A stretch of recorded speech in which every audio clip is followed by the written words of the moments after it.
Snow White and the Seven Dwarfs. Once upon a time, a princess named Snow White lived in a castle with her father, the king, and her stepmother, the queen. Her father had always said to his daughter that she must be fair to everyone at court.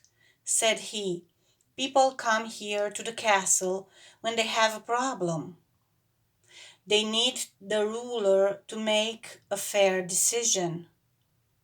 Nothing is more important than to be fair." The queen, Snow White's stepmother, knew how much this meant to her husband. At the first chance, she rushed to her magic mirror.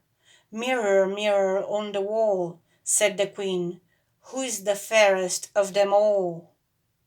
"Snow White is the fairest of them all," said the magic mirror. "What?" yelled the queen. "No one is more fair than I." "The queen must have the best of everything. Everyone knows that. What could be more fair?" "Snow White is the fairest of them all," repeated the magic mirror. "What do you know? You are a mirror," roared the queen, and she stormed off. Still the queen was bothered. So bothered was she that the queen decided to be rid of the girl once and for all. "I cannot wait another day," she declared. The queen called for her servant, a huntsman. "Find a reason to take Snow White deep into the woods," she said, pointing her long finger at the servant. "Then kill her." The huntsman was shocked, but she was the queen, and what could he do? The next day he took Snow White into the woods. As he drew his knife to slay her, Snow White turned around. "Look," she said, taking something out of her pocket, "you have always been good to me." She held in front of him 6 perfect arrowheads that she had carefully shaped. "Do you like them?" she said. "They are for you." "Snow White," said the huntsman, "I cannot do this." "Of course you can. Take these," said Snow White. "That's not what I meant," said the servant. He dropped to his knees. "How can I say this to you? The queen, your stepmother, ordered me to kill you," he said. "But I cannot." "She did what?" Snow White called out with alarm. "You must run away," said the huntsman, "far into the woods, now, and never come back to the castle." Snow White turned and ran into the woods as fast as she could. Deeper and deeper she ran. It was getting dark, and the wolves were starting to howl. She tripped, and her skirt was torn. Tall tree branches seemed to reach down to the very ground to grab her. She was stretched, blooding and scared. Yet she ran on and on. Then, all of a sudden, far away, there was a light. Who was living so deep in the woods? She stepped up closer. It was a cottage, yet no sound came from the cottage, only light from the windows. "Hello," she said, knocking softly on the door. "Hello." No one answered. The door was a little bit open. She opened it some more and stepped in. "Hello, is anyone home?" She looked around. What a mess! She never seen a messier living room. "This cottage may be the biggest mess I ever saw," she thought, "but it's a roof over my head for tonight. Maybe if I clean it up around here, I can earn my sleep." As she cleaned, she thought of someone she already missed. Before her father had remarried, she and the prince who lived in the next kingdom were getting to know each other. They would take long walks in the royal garden and tell each other stories and laugh. After the queen had moved into the castle, her stepmother had made a new rule: no more visitors. Now the prince had to slip over the palace gate in secret. He would call out to her from under her window, and they could talk a bit that way. It wasn't as good as the long walks, but it was the best they could manage. Now that she had to run away from home, would she ever see him again? After Snow White cleaned up the living room, she went upstairs. On the second floor there were 7 little beds lined up in a row, as if for children. Tired from cleaning, Snow White yawned and lay across all 7 of the beds. Soon she fell fast asleep. In the meantime, the 7 dwarfs were heading home from a long day of working in the jewel mines. When they opened the door, you can imagine their surprise when they saw their cottage all cleaned up.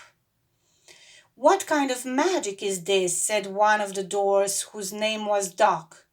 "I wouldn't mind more magic like this," said another of the dwarfs with a smile. His name was Dopey. "We'd better check upstairs," said another dwarf, whose name was Grumpy. "Something is fishy around here, that's for sure." There, lying across all their beds, was a young lady fast asleep. "Who are you?" said all the dwarfs at once. Snow White bolted awake. The 7 dwarfs could tell she was as surprised as they were. Soon they all relaxed and shared their stories. Snow White learned their names: Bashful, Doc, Doppy, Grumpy, Happy, Sleepy, and Sneezy. She told them all about her stepmother, that her stepmother had tried to get the huntsman to kill her, that the huntsman had set her free in the woods, and that she could never go back home again. "Stay here with us," said Bashful. "That's sweet," said Snow White, "but if I were to stay here at your home, I would have to do something for all of you." "You already cleaned up our place," said Sneezy. "Keeping the house clean will be easy," said Snow White, "as long as we all pitch in.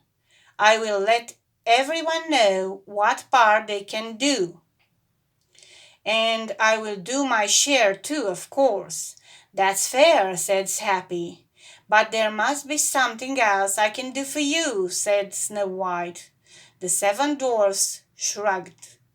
"Do you know how to read?" said Doc. "We have these books filled with wonderful tales and would love to be able to read them." And so it was agreed that Snow White would teach them how to read. To celebrate their new friendship, Snow White and the 7 dwarfs sang and danced the night away. The next morning, before they left for work, the 7 dwarfs warned Snow White she must not open the door to anyone. After all, who knows what evil her stepmothers might do? The princess nodded in agreement, and the dwarfs left the house. The princess prepared her first reading lesson, so she also prepared a good hot meal for the 7 dwarfs when they returned home that night, and so the days passed. Back at the castle, the queen marched up to her mirror. "Mirror, mirror on the wall," she demanded, "who is the fairest of them all?" "Snow White is the fairest of them all," said the magic mirror. "That's impossible!" screamed the queen. "The girl is no longer alive." "Snow White lives," said the magic mirror, and an image was shown of the mirror of Snow White living in the cottage of the 7 dwarfs. The queen turned red with rage. She screamed, "Who does she think she is? Snow White will not get away with this." At the cottage of the Dwarfs the next afternoon, when the 7 dwarfs were away at work, there was a knock on the door. "Who is it?" said Snow White. She remembered the warning of the 7 dwarfs not to open the door to anyone. "It's only a poor old woman," came a squirrely voice selling apples. Yet it was the evil queen disguised as an old woman. "It's raining out here, my dear," said her voice through the door. "Please let me in." "Poor thing," thought Snow White, "having to go door to door selling apples in the rain." And so she opened the door. "Take a look at this big red apple," said the old woman, who, as you know by now, was really the queen in disguise. She held the red apple close to Snow White's face. "Lovely, my dear, isn't it?" "I would like very much to buy your apple," said Snow White, "but I have no money." "That's fine. Comb in your hair will make a good trade," said the old woman. "Well, all right then," said Snow White. She took the comb out of her hair and gave it to the old woman, who then gave her the apple. Snow White took a big bite. Alas, the fruit was poisoned. At once Snow White fell to the ground in a deep sleep. "Yes," shouted the queen, pumping the air with her fist. Just then the floor flew open. In marched the 7 dwarfs home from the day's work. Shocked indeed they were to find Snow White lying on the floor, and what must be her stepmother beside her, laughing. They chased that evil queen out the door and into the storm. Up to the very top of a mountain they chased her. All of a sudden lightning hit the mountain. The queen fell, and she was never seen again. But there was nothing to help poor Snow White. She stayed absolutely still in her deep sleep. The 7 dwarfs gently lifted her into a glass coffin. Day and night they kept watch over her. One day the prince happened to pass through. Ever since he had learned that Snow White was missing at the castle, he was searching for her far and wide. Now he had finally found her, but in such a state. The prince pulled open the glass coffin. Her face seemed so fresh even in that deep sleep. He gently took one of the Snow White's hands in his own and kissed it. At once Snow White's eyes opened. With love's first kiss, the evil queen's spell was forever gone. Now nothing stood in the way for Snow White and the prince to be together forever. They returned to the prince's kingdom and lived happily ever after.